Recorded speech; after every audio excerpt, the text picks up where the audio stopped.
Hinako, our female protagonist, has just moved near the ocean. She rushes out of her house to surf. Unknown to her, Minato is staring at her from his rooftop apartment. Hinako is seen struggling with her unpacked boxes, when she receives a call from her mother, who is confused as to why her daughter chose oceanography. Her mother tells her to be careful and ends the call. In a new place, Hinako gets lost, and while wandering, she meets Wasahi, who gives her directions. At night, while Hinako was sleeping, some of her neighbors were setting off fireworks. However, these people were not careful, and some of the sparks from the fireworks landed on the balcony of Hinako's apartment. These sparks caused a fire, and it started to spread rapidly. Hinako, who is asleep, is awoken by screams and sirens. She tries to escape but remembers she needs to pack her wallet and her surfboard, which is very special to her. This delays her and she is unable to get to the elevators.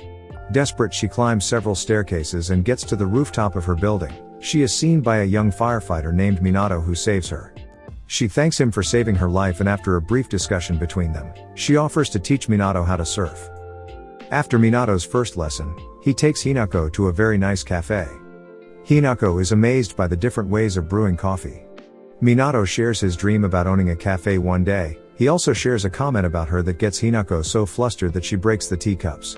Although it starts as a teacher-student relationship, they soon begin to bond, and their relationship becomes intimate. They spend a lot of days having dates near the ocean, and at night watching fireworks.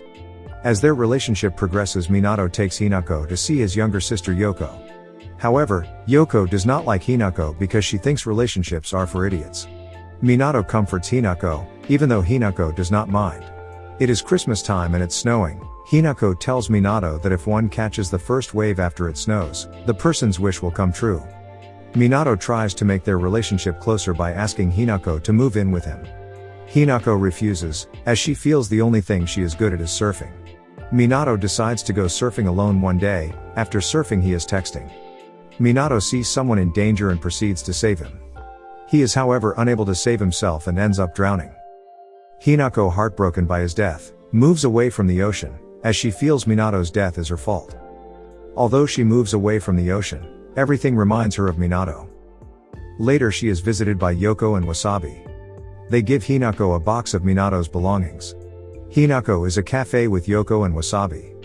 A song that Hinako and Minato always sang together starts playing. Hinako sings along and is surprised when she sees Minato's face in a cup of water. She calls out to him, but Yoko and Wasabi think she is delusional because they can't see Minato. While going home, she keeps calling Minato and he keeps appearing to her. She is happy that she might not have lost Minato after all. Wasabi, worried about Hinako's behavior, tells Yoko. There, Yoko makes him realize that he has feelings for Hinako. Wasabi confesses his feelings to Hinako. However, Hinako declines and tells Minato about the incident.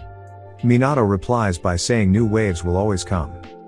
On her way home, an accident happens and she is saved by Wasabi, who runs to meet her. Hinako screams and tells Wasabi to leave her alone, however he doesn't listen. Hinako tells Wasabi that if Minato was here, he would have done something.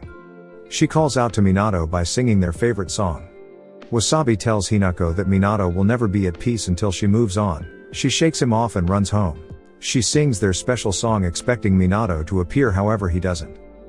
She tries to move on and meets Yoko. Yoko takes Hinako to her home. There, Hinako pays her respects to Minato. Here she learns the reason why Minato always tries to save others. It was because a little girl had saved him from drowning when he was young. Yoko tells her all the details of the event. Hinako is alarmed and runs home. Flipping through old albums, she finds an article showing young Hinako saving a boy from drowning. The boy she saved was Minato when she was young. She tried the date of the article on Minato's phone and unlocks his phone. There she sees an unsent message from Minato to her and reads it. She tears up as Minato wanted to catch the first wave that morning. Newly inspired, Hinako decides to take a job that involves helping others. She settles on lifeguarding. Meanwhile, the same set of people who started the fireworks that burnt Hinako's previous apartment plan on doing it again at a larger building. Yoko drags Hinako and she plans on filming them as they set up the illegal fireworks. But then again, the fireworks get out of hand and the massive building begins to burn. Hinako and Yoko are trapped as they are on the topmost floor. Hinako wants to call Minato, but she is afraid he will disappear forever if she does. The fire begins to go out of control, and Hinako is left with no choice but to call him by singing their special song.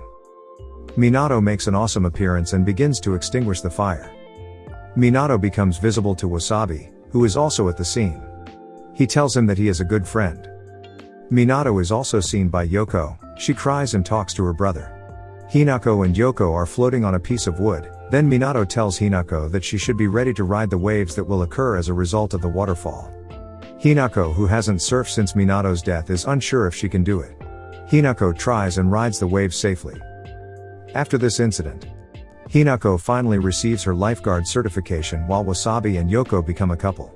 Don't forget to like and subscribe. If you enjoyed this video, turn on the notification bell so you never miss out on the next one. See you and take care.